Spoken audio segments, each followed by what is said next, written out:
कभी सोचा है कि अगर एक हिंदू मैन का आकस्मिक मौत हो जाता है तो उसकी प्रॉपर्टी कैसे डिवाइड होगी?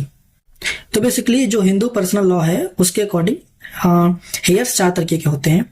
पहला क्लास 1 हेयर्स, दूसरा क्लास 2 हेयर्स, तीसरा एग्नेट्स, चौथे कॉग्नेट्स। सो 4 तरीके के हेयर्स होते हैं और इनके बेसिस पे ही आपका बाइफर्केशन और डिवाइडेशन होता है प्रॉपर्टी का after demise of a Hindu man. तो सबसे पहले प्रायोरिटी मिलती है क्लास 1 हेयर्स को, फिर क्लास 2, फिर एग्नेट्स, फिर कॉग्नेट्स। सो क्लास 1 हेयर्स होते कौन है? क्लास 1 हेयर्स में आते हैं उस हिंदू मैन के अपनी बीवी, उनके बच्चे और उनकी मदर। और क्लास 1 हेयर की इनहेरिट प्रॉपर्टी है कि वो लोग डिमाइस मैन की प्रॉपर्टी साइमल्टेनियसली बराबर में बांट के लेते हैं। सो एक एग्जांपल समझते हैं कि अगर कोई मैन है, उनका अपना फादर भी है, मदर भी है, उनका एक भाई भी है और उनकी शादी हो रखी थी, तो बीवी है और लेट्स से कि 2 बच्चे हैं।